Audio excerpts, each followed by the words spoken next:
27वीं आईनी तरमीम पर गौर के लिए पीपल्स पार्टी CEC का 4 घंटे से जारी इजलास बे नतीजा ख़त्म हो गया। मुजवज़ा ड्राफ्ट के कुछ निकात पर अरकान ने ज़्यादा राय नहीं दी। 4 घंटे तक ये इजलास जारी रहा। अहम इजलास पाकिस्तान पीपल्स पार्टी की सेंट्रल एग्जीक्यूटिव कमेटी का, और बे नतीजा ये इजलास अब ख़त्म हो गया। मुजवज़ा ड्राफ्ट के कुछ निकात पर अरकान ने ज़्यादा राय नहीं दी। और आप देख सकते हैं कि पीपल्स पार्टी के सीनियर रहनुमा यहाँ पर मौजूद हैं। बिलावल भुट्टो जरदारी भी यहाँ पर मौजूद हैं और अब से कुछ देर बाद वो गुफ्तगू भी करेंगे। मीडिया को और आवाम को वो बताएंगे कि आज का जो इजलास है उसमें 4 घंटे मुशावरत जो की गई, बेनतीजा वो इजलास ख़त्म हुआ।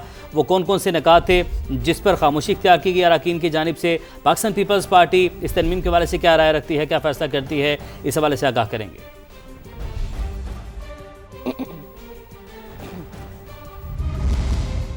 पाकिस्तान पीपल्स पार्टी के पास आया था कि आप हमें 27वीं आईनी तरमीम में सपोर्ट करें।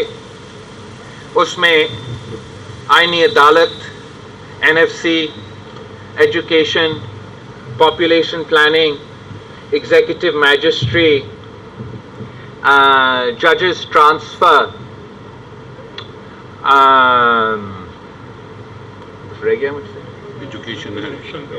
इलेक्शन कमीशन में डेडलॉक के तो और आज पाकिस्तान पीपल्स पार्टी ने अपने सेंट्रल एग्जीक्यूटिव कमेटी का इजलास बुलाया और जहां तक कॉन्स्टिट्यूशनल प्रोटेक्शन है सूबाई शहर का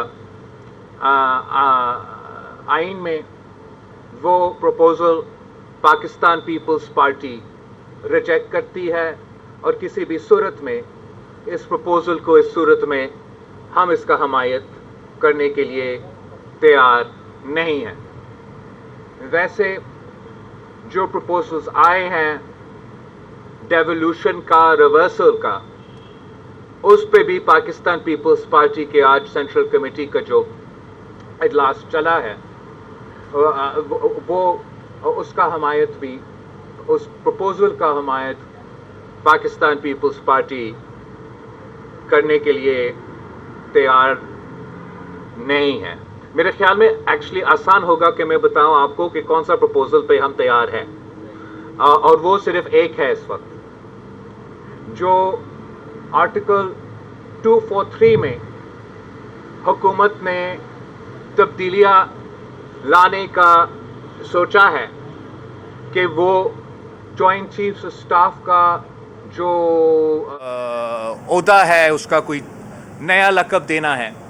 फिर उन्होंने एक नया जो आपका नेशनल स्ट्रेटेजिक कमांड का है उसका एक नया ओहदा देना है, और जो ये हमारा फील्ड मार्शल का जो ओहदा ये अब मिला है ये जंग की भारत को शिकस्त दिलवाने के बाद का, इस सिर्फ ये जो आईनी तरमीम हमारे सामने है वो पाकिस्तान पीपल्स पार्टी की सेंट्रल एग्जीक्यूटिव कमेटी ने मुझे इजाज़त दी है कि पाकिस्तान पीपल्स पार्टी इसका हमायत करे।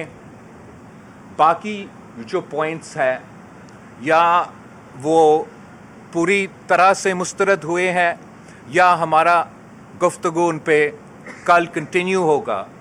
जहाँ तक आईनी अदालत की बात है, चार्टर डेमोक्रेसी की कॉन्टेक्स्ट में भी उस पे भी मेरा पार्टी का अभी तक जो राय बना है वो ये है कि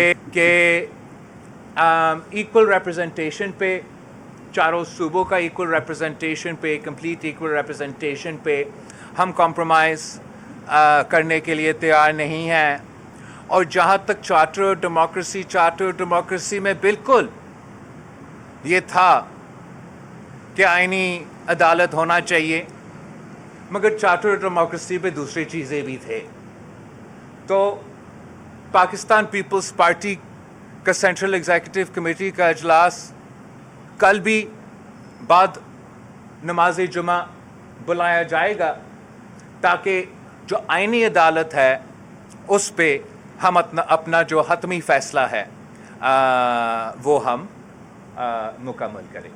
तो आप के लिए मेरे पास सिर्फ इतना ही आपको बताने का, I wanted to tell you where have we approved on, what have we rejected, and what conversations are still ongoing. اور انشاءاللہ تعالی ہم اپنا جو CC ہے وہ کل کنٹینیو کریں گے. آپ سب کا بہت بہت شکریہ. Good night. کراچی میں CEC اجلاس کے بعد بلاول بھٹو زرداری میڈیا سے گفتگو کر رہے تھے. انہوں نے کہا کہ پیپلز پارٹی نے NFC فارمولے میں تبدیلی کی تجویز مسترد کر دی ہے. مزید کہا کہ صوبائی شیئر ختم کرنے کی تجویز کو بھی مسترد کیا جاتا ہے. آرٹیکل 243 میں تبدیلی کی تجاویز کی حمایت کرتے ہیں پیپلز پارٹی. CEC کا اجلاس آج بھی جاری رہے گا. بلاول بھٹو زرداری کی جانب سے گفتگو کی گئی اور میڈیا کو بریف کیا گیا. آج کا اجلاس جو کہ 4 گھنٹے سے زائد جاری رہا اور اجلاس آج کا بے نتیجہ ختم ہوا. بلاول بھٹو زرداری نے جو سینئر قیادت ہے پاکستان پیپلز پارٹی کی اس کے ہمراہ ابھی میڈیا بریفنگ دی ہے اور میڈیا کو بتایا کہ CEC کا اجلاس آج بھی جاری رہے گا اور پیپلز پارٹی نے NFC فارمولے میں تبدیلی کی تجویز کو مسترد کر دیا ہے. صوبائی شیئر ختم کرنے کی تجویز کو بھی مسترد کرتے ہیں.